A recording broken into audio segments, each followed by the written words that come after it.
Vamos abrir as nossas Bíblias no Evangelho de Lucas,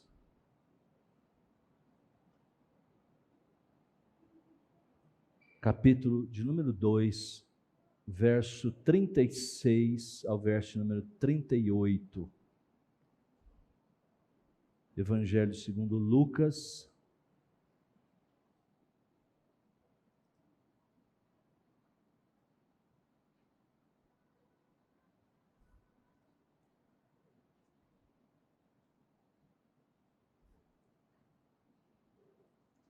capítulo 2, 36 a 38. Diz assim a palavra de Deus: havia uma profetisa chamada Ana, filha de Fanuel, da tribo de Asser, avançada em dias, que vivera com seu marido 7 anos desde que se casara, e que era viúva de 84 anos. Esta não deixava o templo, mas adorava noite e dia em jejuns e orações, e chegando naquela hora dava graças a Deus e falava a respeito do menino a todos os que esperavam a redenção de Israel. Que Deus nos abençoe com essa leitura e a exposição da mesma. Quando Jesus era um bebê,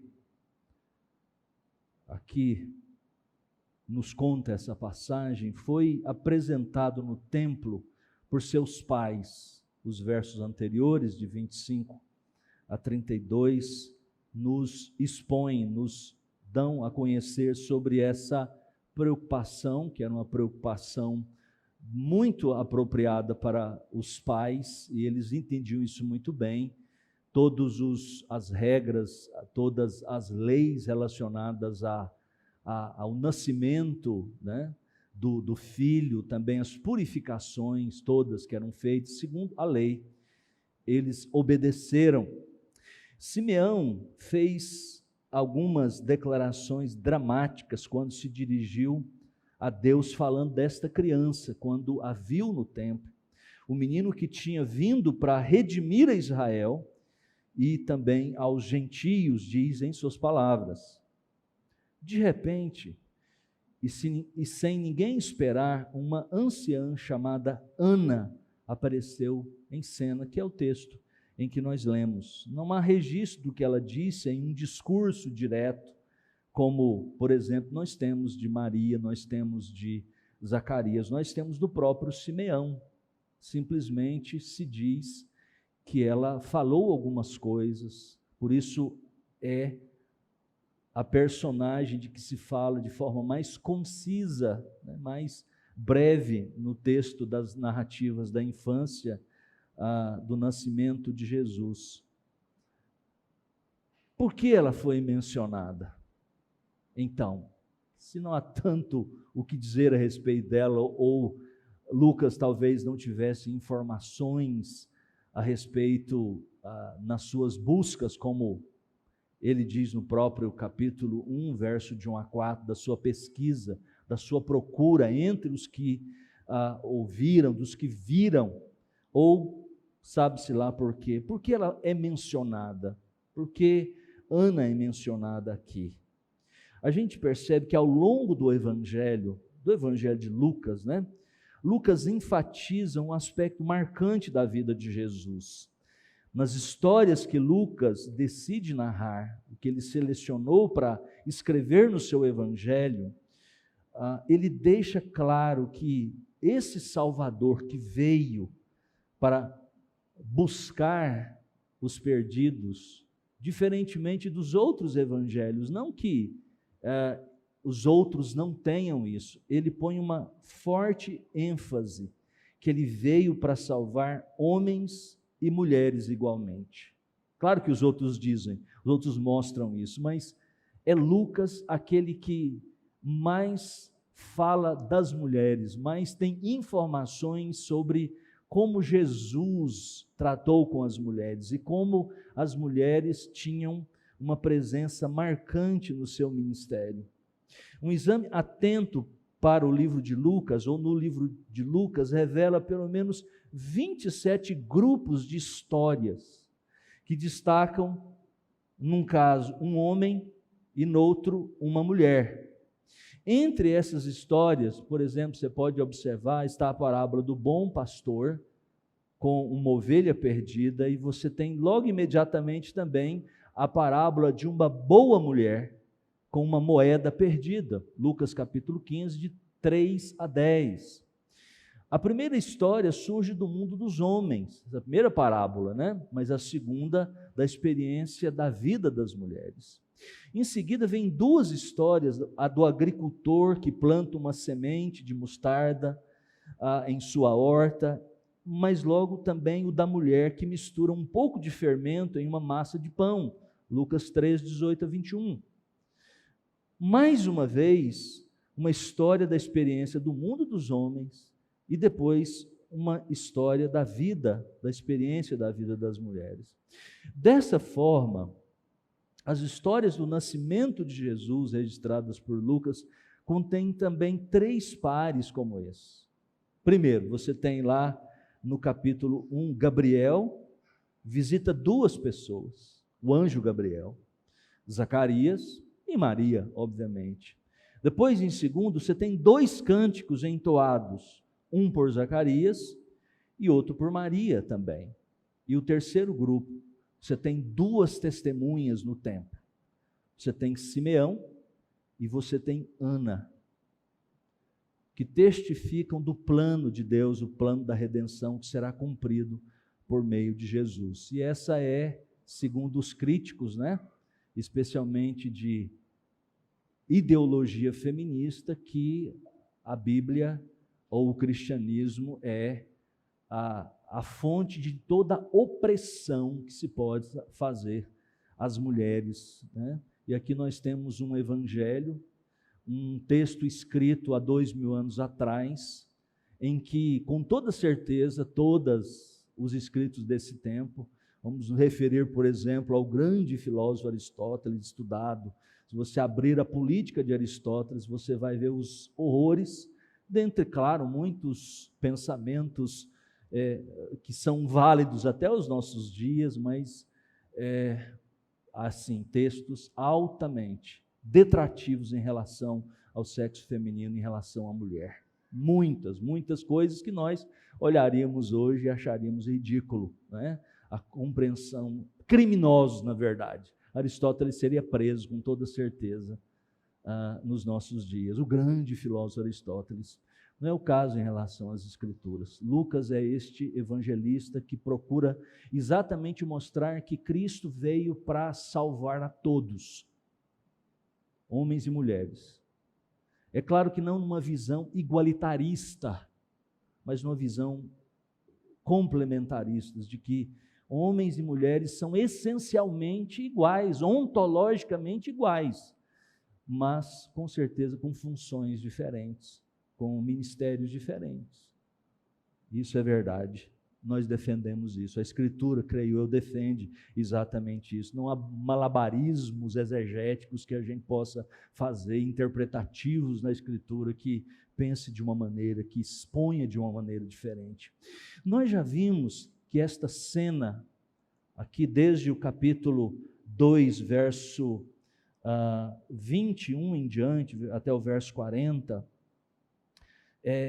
se situa no ambiente do templo, né? Eles saíram do local onde Jesus foi nascido, que registra do verso 1 ao verso 20, todos aqueles acontecimentos relativos ao nascimento, e vai para o templo. Desde o verso 21 até agora, Jesus está no templo. Todos esses eventos, tudo aquilo que foi dito, tudo aquilo que foi feito, os cerimoniais relacionados à lei de Deus, os cumprimentos todos necessários, as palavras de Simeão, os 2 oráculos que ele profere, um louvando a Deus, confessando a sua própria fé, o outro uma profecia, na verdade, acerca de Jesus e da própria Maria também, que estava envolvida. Uma espada passaria por sua alma. E agora, nesse momento, nós temos então Ana. Esta é uma cena que se passa todinha, todos esses acontecimentos ali, no templo, né? Como é descrito aí nesses versos. E numa dessas cenas, né, a quarta cena, são 5 nesse bloco aqui, do verso 21 a 40, nesta quarta parte dessa cena, nós temos então a profetisa Ana. Hoje nós vamos considerar exatamente essa penúltima cena e parte dessa última cena também. A profecia de Simeão, nós notamos, nós já vimos, é seguida pela profecia de Ana, estabelecendo assim a recepção de Jesus por uma segunda testemunha. Interessante porque lá na lei de Deus, capítulo 19 de Deuteronômio, verso 15, diz que seria pelo depoimento de 2 testemunhas que toda a verdade seria estabelecida. E aqui nós temos exatamente essa situação, as 2 testemunhas, um homem e uma mulher. E Lucas, ao juntar Simeão e Ana, antecipa, diz um teólogo, e é interessante isso, o derramamento do Espírito de Deus no dia de Pentecoste, quando lá é dito: vossos filhos e vossas filhas profetizarão. E Simeão é apresentado pelas virtudes de seu caráter, ele é mais identificado pelas características interiores de ser alguém. É interessante notar isso. Mas Ana é identificada pelos cargos, relações, compromissos. A identidade dela está mais ligada às características exteriores, né? Veja aí, fala-se da família, da tribo, idade e hábitos dela. Vejamos o que esse texto nos diz sobre Ana. Vamos olhar para esse texto de uma forma hoje muito mais biográfica, né? Vamos analisar esta Ana. Há 4 coisas que eu queria destacar com vocês, depois trazer algumas implicações práticas para a nossa vida a partir da vida dessa mulher crente. E é um desafio para todos, obviamente, mas certamente pela própria vida, por ser uma mulher, tem sem dúvida um grande desafio para as mulheres da nossa igreja, para as mulheres crentes dos nossos dias. Quem, em primeiro lugar, era ela? O que nos diz esse texto? É interessante que o nome Ana vem da palavra graça. É isso que significa Ana, ou a filha da graça, seria o significado do nome Ana.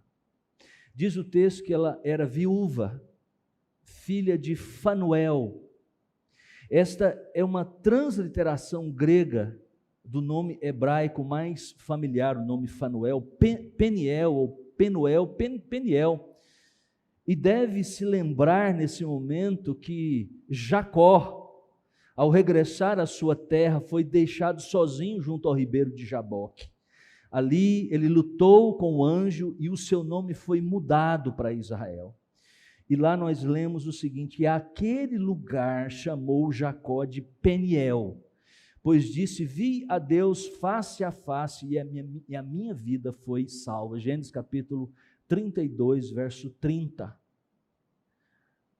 Ana pertencia à tribo de Asser, e este Asser, né, como a gente sabe lá pelo texto de Gênesis capítulo 29, verso 31 em diante, então pelo capítulo 30, era o segundo filho de Zilpa, a serva de Lia. Lembram lá daquelas confusões todas do casamento?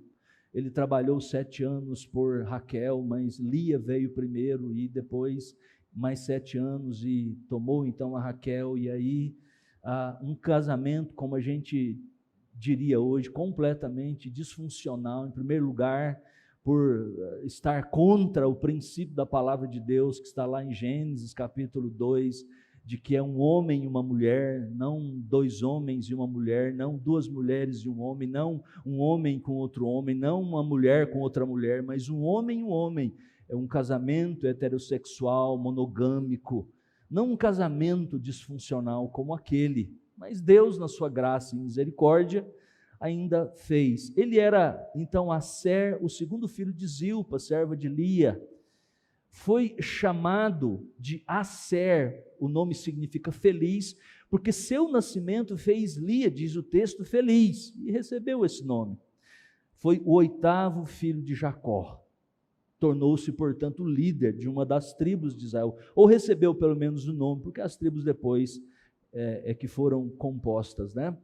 Mais importante em relação a isso são 2 fatos.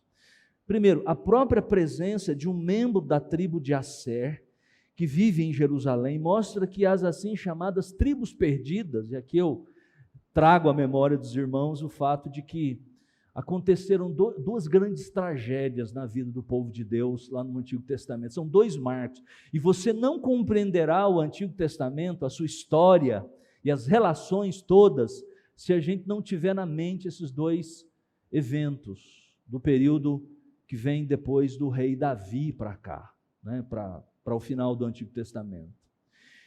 2 desterros, 2 cativeiros.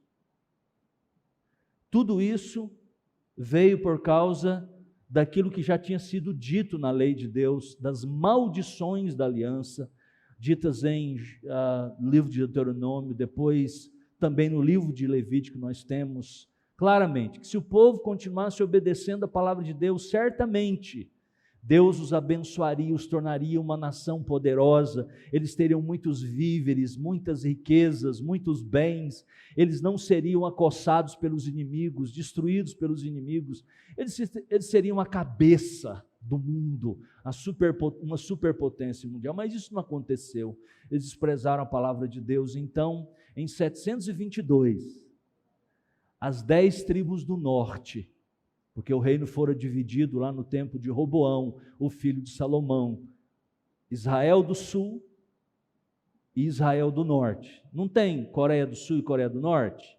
Não tem, que mais? Tem mais, sul e norte, por aí. Foi lá que começou essa história. O povo dividiu, as 10 tribos do norte, estavam incluindo Asser, por causa da desobediência à palavra de Deus, em 722, a Assíria, não confunda com Síria, Assíria, terra que ficava ali na Mesopotâmia, terra entre rios, uma superpotência da época, entrou em Samaria e as 10 tribos desapareceram do mapa, nunca mais voltaram, estava incluído Asser. É interessante a menção aqui, porque, e depois o outro evento, 586, quando Jerusalém foi destruída, as 2 tribos do sul, chamada de Judá, Jerusalém, também foram cativos, mas retornaram 70 anos depois. Mas as tribos do norte, elas politicamente nunca retornaram, e nem aquela terra foi ocupada novamente. Foi só no cativeiro babilônico, depois que voltaram. E aqui é interessante, porque ela é da tribo de Asser, isso mostra exatamente que ainda essas tribos, embora não estavam em seus locais geograficamente como definidos pela lei de Deus, eles estão aqui representados. E segundo, o fato de que Lucas sabia que a tribo de Ana pertence à tribo de Asser, indica que os judeus estavam conservando o registro de famílias ou genealogias perfeitamente em ordem. O texto também diz que Ana era profetisa. Durante muitos anos, é interessante, a voz profética estava em 400 anos, entre Malaquias até esse momento do nascimento de Jesus, passaram-se em torno de 400 anos mais ou menos, um pouco mais, um pouco menos. E é a primeira menção, na verdade, de uma voz profética. A gente sempre diz que é João Batista, mas na verdade, antes disso, nós temos aqui uma profetisa, e é interessante que é uma mulher, E poucas vezes, 7 vezes, na verdade, em toda a Bíblia, que se usa essa expressão, que se refere às mulheres, ou uma mulher dessa maneira. Durante muitos anos, então, Deus esteve em silêncio, mas agora nós temos uma profetisa. Aparece uma mulher trazendo a palavra de Deus, não temos os registros do muito que ela falou, mas quebra-se aqui exatamente o silêncio.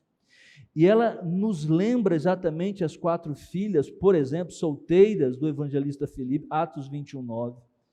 Um verdadeiro profeta ou profetisa é alguém que, havendo recebido de Deus as revelações, a vontade de Deus, a verdade de Deus, eles declaram essas verdades, e é isso que ela fazia certamente aqui.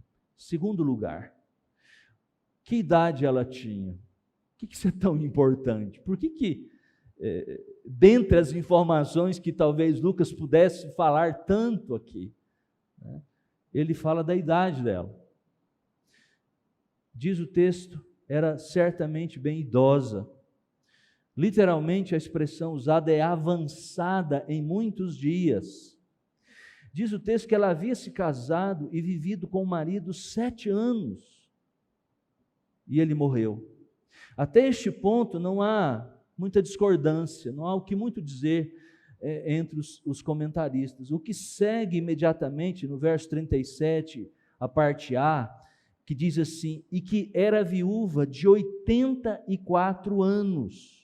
É aqui que nós temos um probleminha, porque literalmente na língua grega diz assim: e ela, uma viúva até 84 anos. Meio truncada a linguagem. Normalmente isso acontece com algumas expressões na língua grega. Para eles, isso que liam com toda a bagagem cultural, da linguagem, a linguística deles, isso não era um problema, mas para a gente que interpreta no século 21 e depois uma língua que é morta, nós temos dificuldade, porque ela pode significar 2 coisas. Primeiro, pode significar até agora ela tinha sido viúva durante 84 anos, ou seja, 84 anos se refere ao tempo da sua viuvez. A segunda possibilidade, ela agora alcançar a idade de 84 anos, ou seja, os anos que ela tinha de vida, é o que optou já, na verdade, de certa maneira, a nossa tradução na língua portuguesa. E talvez essa seja, de fato, a melhor forma de interpretar essa frase, embora os comentaristas se dividem bastante. Na primeira possibilidade, ela estaria aqui nesse tempo por volta, teria mais ou menos 105 anos, considerando que uma menina, uma moça judia, casava em torno de 12 a 14 anos de idade, mais 7 anos, mais 84 anos, ela estaria por volta de 100, 105 anos de idade. Nessa outra possibilidade, que entendo eu a mais compreensível, mais provável, ela tinha de fato 84 anos de vida, embora é possível. E há até uma tradição, aí são os comentaristas católicos que gostam de ligar, porque no livro de Judite, se um dia você tiver a curiosidade de ler, que é um dos livros apócrifos lá do Antigo Testamento, você tem Judite, que é exatamente uma anciã que viveu até os 105 anos de idade.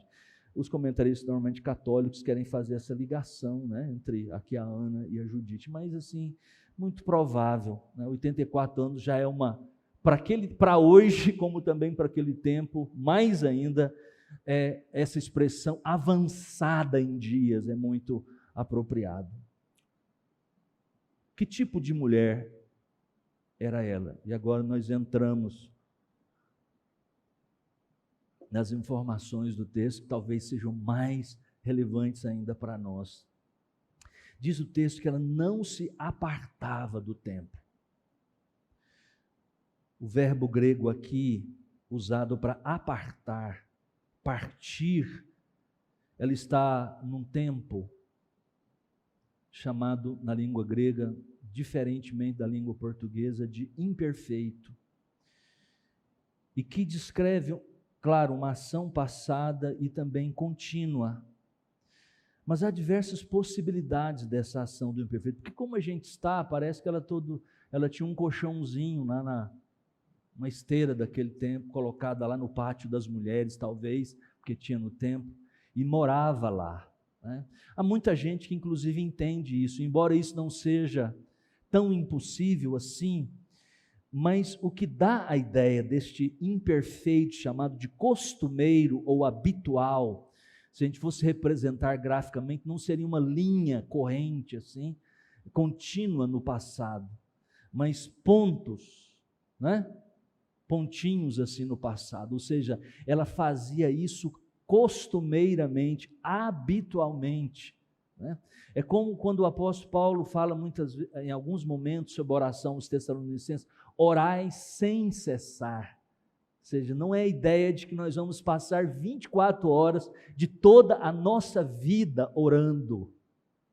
Isso seria impossível. Mas que a oração é algo que deve ser buscado, feito constantemente, durante o dia, várias vezes, mas não o dia inteiro. Essa é a ideia de algo que ela fazia. O sentido, então, seria simplesmente que ela ia regularmente no templo, habitualmente no templo, estando presente tanto nos cultos públicos, quanto nos mais privativos, mesmo em nossos dias, quando uma pessoa que não só assiste aos cultos dominicais, mas também participa de diversas atividades da igreja, a gente sempre às vezes diz assim, mas ele mora, ela morava no templo, não é verdade? A gente fala isso. Ainda mais, o texto diz que ela fazia isso adorando, servindo, com jejuns e orações. Isso a caracteriza como uma mulher que não pensava alto demais, como disse um comentarista, sobre si mesma, senão que estava preocupada com os demais, com o reino de Deus, com a esperança de Israel, com a redenção que ela estava experimentando nesse momento, e se lembrava de todos esses assuntos em oração. Agora veja, qual a atitude dela em relação a Jesus. Diz o texto que ela, tendo chegado na mesma hora, ou seja, Simeão estava ali dizendo aquelas palavras, falando, confessando a sua fé sobre o menino, e proferindo a profecia acerca de quem era esse menino. Ela tendo chegado nesse momento, talvez seja melhor traduzido, não na mesma, mas naquele exato momento. E ali nós podemos imaginá-la como que, estando, olhando aquela criança, nos átrios do templo, quando vê José e Maria com o menino Jesus, Simeão com aquele menino nos braços, e ela observa cuidadosamente o que está acontecendo, ouve o Nunc Dimittis, ouve claramente as palavras, e diz o texto que ela se achega e se une à pequena família, e está convencida por tudo que viu, por todas as esperanças, por tudo aquilo que a palavra de Deus diria. Era uma mulher que estava ali, sempre no meio dos sacerdotes, conhecia a palavra de Deus. Era uma mulher que, diz o texto, entendia tudo isso com jejuns, com orações. Ela está convencida, diz o texto, é muito claro isso, de que este é o menino, aquele menino das profecias, por exemplo, de Isaías. Um menino nos nasceu, um filho se nos deu, o governo está sobre os seus ombros. E aqui, mais uma vez, dois verbos são usados, né, nessa atitude dela, também no tempo imperfeito, de dar graças. E aqui, talvez um outro tipo de imperfeito, o ingressivo, que dá a ideia de que ela começou a fazer isso e continuou a fazer isso, né? Tanto dando graças a Deus. Aliás, essa expressão usada para dar graças a Deus, ela embora essa expressão seja usada na língua portuguesa diversas vezes no Novo Testamento, mas a palavra que é usada por Lucas aqui é única para falar no sentido de dar graças já pelos benefícios recebidos. É uma palavra rara na língua grega, usada somente uma vez no Novo Testamento, e aqui que Lucas usa. Então, ela cheia de gratidão, imediatamente, expressando o seu agradecimento a Deus, terminada a sua oração, ela começa a falar a todas as pessoas, diz o texto, que tinha a mesma forma de pensar. E depois, isso se torna algo vivido por ela. Ela continua a falar, e nós podemos imaginar que não parou, obviamente, ali. Ela simplesmente começou ali. Mas depois, na sua experiência, nos dias que Deus deu de vida para ela, ela continuou a falar da experiência que ela teve com o menino que nasceu, com o Messias prometido. Os seus olhos viram, diz o texto, a redenção de Jerusalém, a redenção, a sua libertação, a libertação dos seus próprios pecados, do seu Salvador, a saber, o Senhor Jesus Cristo. O que a gente pode carregar dessa história nessa manhã para nós? Quais são as aplicações, as implicações desse texto para a nossa vida? Eu queria mencionar, dentre muitas talvez, você possa até, ao olhar, ao pensar, 4 delas para nós. Em primeiro lugar, nós precisamos de pais e mães preocupados com a vida espiritual de seus filhos, como José e Maria. Nós estamos terminando a exposição aqui das narrativas da natividade. E é interessante, este é o bloco que desde o começo tem exatamente essa preocupação. Se você voltar um pouquinho no verso 21, completados 8 dias para ser circuncidado o menino, deram-lhe o nome de Jesus. Verso 22, passados os dias da purificação deles, segundo a lei de Moisés, levaram-no a Jerusalém. Agora vá para o verso 39, um verso após o nosso texto. Cumpridas todas as ordenanças segundo a lei do Senhor, voltaram para a Galiléia, para a sua cidade, para a cidade de Nazaré, e crescia o menino assim e assado, como diz. Veja o verso 41. Ora, anualmente iam seus pais a Jerusalém para a festa da Páscoa. Nesse tempo, isso não era muito comum.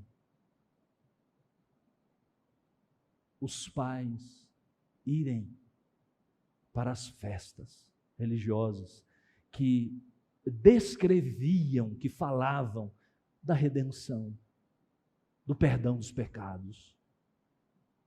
Mas veja, essa passagem nos ilustra, por suas expressões aqui, por essas expressões, por essas menções, nós vemos que os pais de Jesus, José e Maria, eram muito preocupados com a vida espiritual dos seus filhos, ao ponto de cumprirem todos os requerimentos da lei. Ora, nós cremos de fato, irmãos, que nossos filhos são filhos da aliança, mas nós não podemos simplesmente reconhecer isso num ato, como muitas vezes na nossa tradição cristã se faz, em boa parte da religião cristã. Todos têm algum tipo de manifestação, todas elas, e particularmente nós reformados, entregamos nossos filhos para o batismo. Isso deve ser feito segundo a Escritura Sagrada, como interpretado por nossos símbolos de fé, mas isso não significa que está pronto, que a graça de Deus virá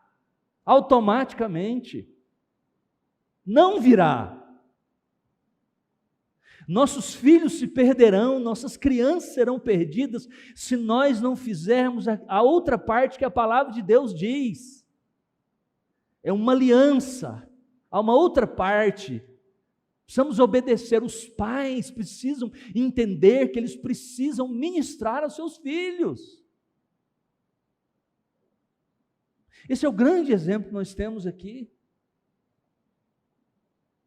A regra para o pai e para a mãe é Deuteronômio capítulo de número 6. Precisam ministrar a lei de Deus, andando pelo caminho, ao sentar, ao levantar-se, dentro das nossas casas. Onde estão os pais que fazem os cultos, ensinam a lei de Deus, a palavra de Deus? Há tanta negligência nesse sentido, meus irmãos, mas não só em suas casas. Veja como nós vimos hoje lá no texto de Efésios, nós nos enchemos do Espírito Santo. Como? No meio do povo de Deus, cantando, dando graças, ouvindo a palavra de Deus. Isso é tão incrível que nós não temos achamos que nós vamos ser crente na cozinha lá de casa, na sala, ouvindo algumas coisas, uns sermões de fulano de tal. Irmãos, o Espírito Santo vem a nós, nesse ambiente aqui. Nós precisamos crer nisso. Até nisso nós somos negligentes, nós não temos a capacidade de separar um dia na semana, a condição, nós somos ocupados demais. Nós fazemos festas demais, nós fazemos entretenimento demais, e aí nós reclamamos depois porque nossos filhos se perderam.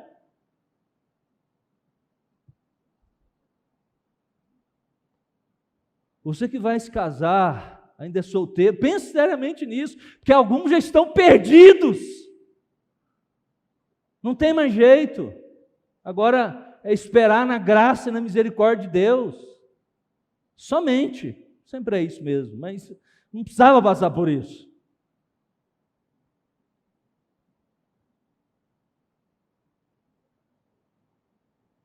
Eu não entendo certas coisas, irmãos. Nós temos tempo para tudo. Gastamos horas com entretenimento. Nós temos viagens. Nós temos irmãos, quando é que nós vamos pais que têm os seus filhos ainda pequenos, aqueles que vão construir suas casas, não brinquem. Façam como esses pais. Cumpram a lei de Deus. Não gosto dessa expressão, mas faça a sua parte. Cumpra o que a lei diz, o que a palavra de Deus diz, e você vai ver que você está ter filhos piedosos, filhos crentes. Dessa maneira, crescia o menino e se fortalecia, enchendo-se de sabedoria, e a graça de Deus estava sobre ele. Até aqui, isso era o que deveria ser feito pelos pais. Segundo lugar, esse texto nos ensina, meus irmãos, nos desafia que nós precisamos mais mulheres como Ana. Apesar da tragédia que a assolou tão cedo, ela não se deixou destruir, não ficou vivendo das próprias lágrimas, com autocomiseração, tadinha de mim, coitadinha de mim, olha aí, o que Deus me fez. Ana, com o auxílio da graça de Deus, venceu tudo. Ana amava a casa de Deus, pois na antiga administração da aliança, que ainda estamos aqui nesse período de transição, como já mencionei para os irmãos algumas vezes, era o lugar onde se encontrava Deus, o lugar da presença de Deus. Hoje é diferente, obviamente, não temos mais um lugar onde a arca da aliança e a presença de Deus se manifesta. Nós podemos, aliás, está mais simples, está menos complicado. Nós temos muito mais oportunidades, mas nós não desfrutamos dessas grandes oportunidades. Ana era uma mulher que buscava a piedade cristã através de sua frequência no templo, orações, jejuns. O bispo Ryle, já mencionei, John Ryle, diz que os desejos sociais da mulher cristã hoje são muito diferentes, é verdade, dos de uma judia crente de Jerusalém naqueles dias. Nem todas são colocadas nas mesmas condições de vida. Ainda que consideremos tudo isso, resta muito da história de Ana, digno de imitar-se. Quando lemos a narração de sua firmeza, abnegação e orações contínuas, não podemos deixar de querer que muitas filhas da igreja a imitem. É verdade, muito diferente o contexto, tanto do tempo de Jesus, do tempo do bispo John Ryle no século XIX, ou de qualquer outro período. Claro, nós temos outras demandas, mas o princípio que norteava a vida dessa mulher. Os princípios, a vida, a piedade, o desejo. Nós precisamos de mais Anas. Ana orava. E parece apropriado que fosse filha de Fanuel, pois esse nome, né, que é Peniel, na verdade, na língua hebraica, significa a face de Deus. E era exatamente isso que ela buscava, a face de Deus. Ana tinha uma profunda sede de Deus. Não tinha como objetivo alcançar qualquer favor especial, não. Não era interesseira, era o que ela queria? Conviver com Deus, experimentar a Deus, ter o gozo em sua alma da presença de Deus. É assim que nós nos imaginamos, irmãos e irmãs. É isso que nós queremos. Terceiro, todos devem ter a atitude de Ana ao conhecerem a Jesus. Depois de agradecer a Deus pelo benefício da sua salvação, da graça de Deus, ela começou a fazer o quê? A contar aos outros a respeito de Jesus e da redenção que ele trazia. Era uma notícia boa demais para guardar para si mesma, disse alguém. Ela precisava compartilhar com todas as pessoas que conhecia. Sua vida se resumia, irmãos, olha aqui, adoração e testemunho. Adoração e testemunho. É isso que nós deveríamos buscar. Adorar e testemunhar. Em que se resume a sua vida, meu irmão, minha irmã?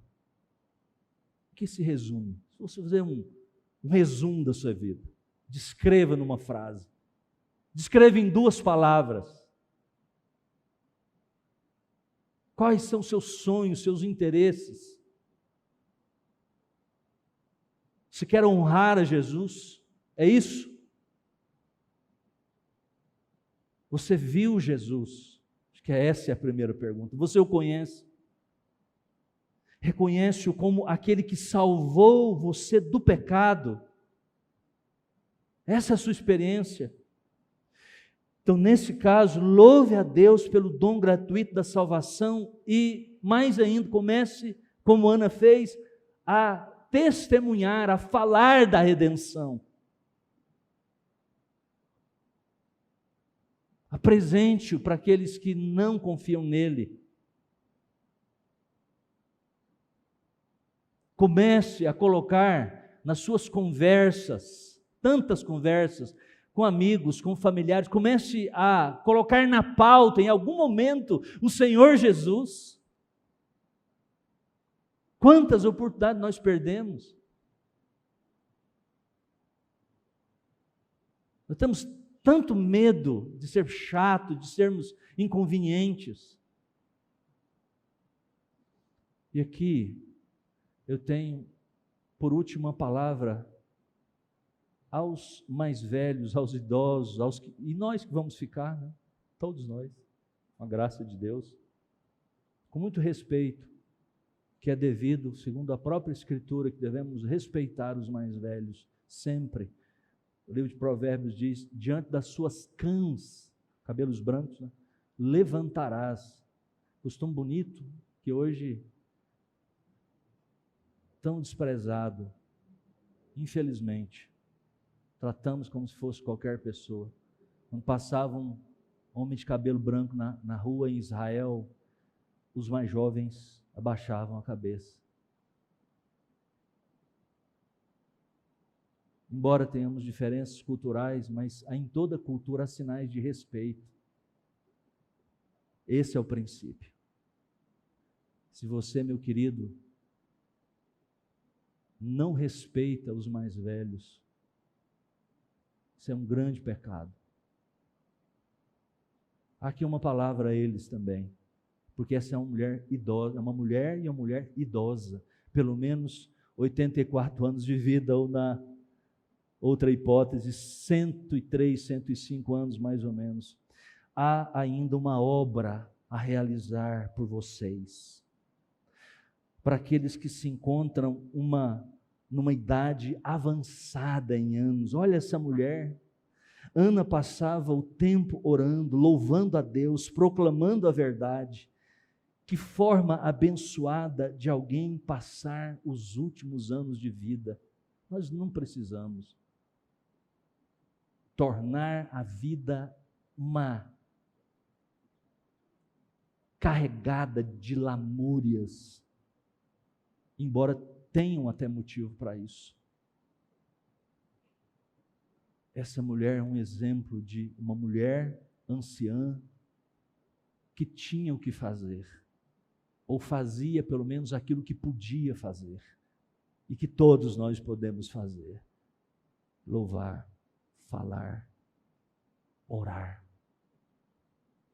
Que nós saibamos envelhecer. Vamos orar?